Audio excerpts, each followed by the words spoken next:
Hey everybody, day 56. Missed yesterday, so I'm now 2 videos behind. I'll have to try to make them up over maybe winter break or something.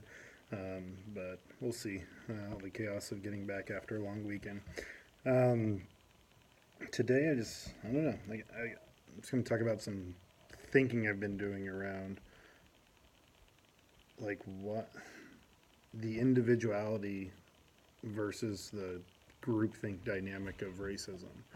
Um, because I've had a couple situations recently that have popped up and that have just made it, like as an individual, this person is so nice.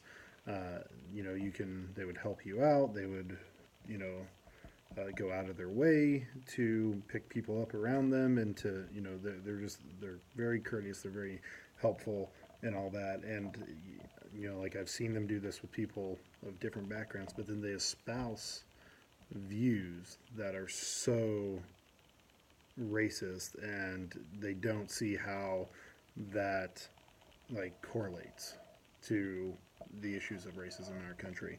Um, it's just really fascinating to me this idea, and I know it goes back to the false binary that people don't want to consider themselves racist or see how their actions or beliefs are racist because then it makes them feel negative about themselves because they think racist people are bad people, and I'm a good person, so it can't be. And that's the same with the struggle that I have sometimes with this issue.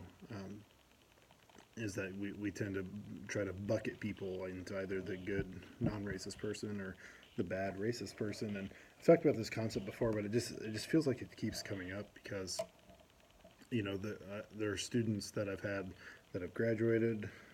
There are family members that I have that continue to perpetuate both systemic racism and in their own minds and in their children's minds, views that will continue to repeat the cycle of stereotyping black and brown individuals and others, as being whatever it may be.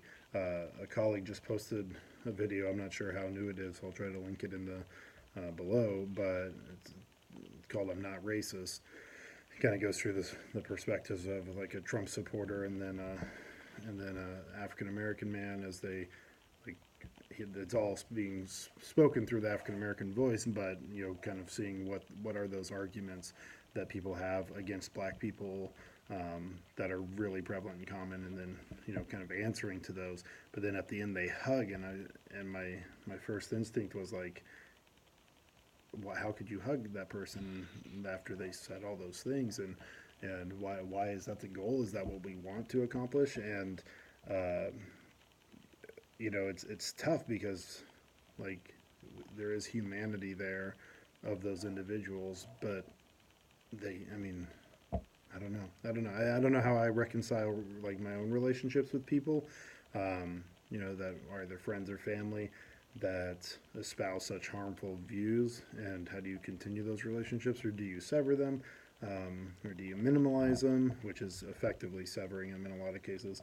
It's just really it's an interesting dynamic that a person, like, you can be both a good person and be racist, and um, that conflict is just really resonating with me right now. And I think ultimately we want to move the needle on every individual, and then hopefully that'll move the needle as a society to counteract these harmful stereotypes, discriminatory behaviors, and views that people have.